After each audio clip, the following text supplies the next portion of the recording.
నమస్తే welcome to Yoyo TV. AP Prakasam జిల్లా రాజకీయాలు హాట్ టాపిక్ గా మారాయి. జగన్ ఫ్యామిలీకి ఎంతో మంచి బాండింగ్ ఉన్న లీడర్ అసెంబ్లీ ఎన్నికల వేళ ఆయనకి సవాల్ విసురుతున్నాడు. అంతేకాకుండా జగన్ వ్యూహాలకు వ్యతిరేకంగా వెళ్తున్నాడు.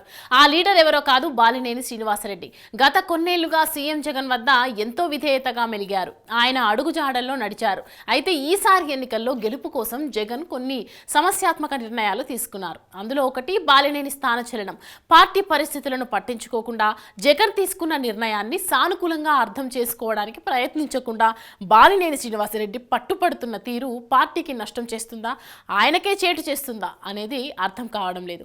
ఒక రకంగా చెప్పాలంటే విజయ అవకాశాలు లేవని సర్వేల్లో తేలుతున్న అభ్యర్థులను పక్కన పెట్టినప్పుడు వారు ఎన్ని రకాలుగా అలుగుతున్నప్పటికీ, పార్టీ నుంచి బయటకు వెళ్ళడానికి సిద్ధపడుతున్నప్పటికీ జగన్ పట్టించుకోవడం లేదు. పార్టీ విజయం ఒక్కటే ప్రాధాన్యాంశంగా భావిస్తున్న ముఖ్యమంత్రి నాయకుల ముఖ ప్రీతి నిర్ణయాలు తీసుకోకూడదనే అభిప్రాయంతోనే ఉన్నారు. అలాంటిది తనకు దగ్గరి చుట్టం కూడా అయిన కారణంగా బాలినేని విషయంలో ఇప్పటికీ కూడా చాలా మెతక ధోరణిని అవలంబిస్తున్నారని, చాలా మెట్లు దిగి మరీ ఆయనను బుజ్జగించడానికి ప్రయత్నిస్తున్నారని పార్టీ వర్గాలు భావిస్తున్నాయి.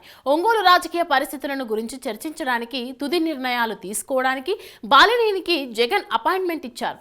అయితే ఆ అపాయింట్మెంట్ టైం దాటిపోయిన తర్వాత చాలా ఆలస్యంగా బాలినేని జగన్ నివాసం వద్దకు చేరుకున్నారు. అసలే ఎన్నికలకు సంబంధించిన కసరత్తులు ముమ్మరంగా జరుగుతున్న సమయం. అప్పటికే జగన్ వేరొకరితో వేరే సమావేశంలో ఉండడం వలన బాలినేని కలవలేదు. ఆయన అలిగి వెళ్ళిపోయారు. ఇచ్చిన టైం పాటించకుండా ఆలస్యంగా వచ్చింది ఆయనే, తిరిగి అలకపోనింది కూడా ఆయనే. మాగుంట శ్రీనివాసరెడ్డి విషయంలో ముఖ్యమంత్రి ఆల్రెడీ ఒక నిర్ణయానికి వచ్చేశారు. ఎట్టి పరిస్థితుల్లోనూ ఆయనకు ఒంగోలు ఎంపీ టికెట్ మళ్లీ కేటాయించేది లేదని డిసైడ్ అయిపోయారు.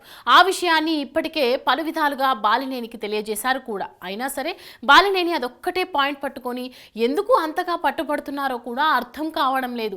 మాగుంట విషయంలో జగన్ నిర్ణయం ఇంతగా అందరికీ తెలిసిపోయినా తర్వాత ఒకవేళ బాలినేని ఒత్తిడికి తలొక్కి మాగుంటకు మళ్ళీ టికెట్ ఇస్తే అది జగన్ అసమర్థత కింద నిరూపణ అవుతుంది అనేది పలువురు వాదన. సాధ్యమయ్యే అవకాశమే లేని డిమాండ్తో బాలినేని శ్రీనివాసరెడ్డి వ్యవహారాన్ని తెగేదాకా లాగుతున్నారనే అభిప్రాయం పలువురిలో వ్యక్తమవుతోంది. ఇదే అలాగే కొనసాగితే జగన్ రెండో ఫేజ్ ను చూడడం ఖాయంగా కనిపిస్తుంది.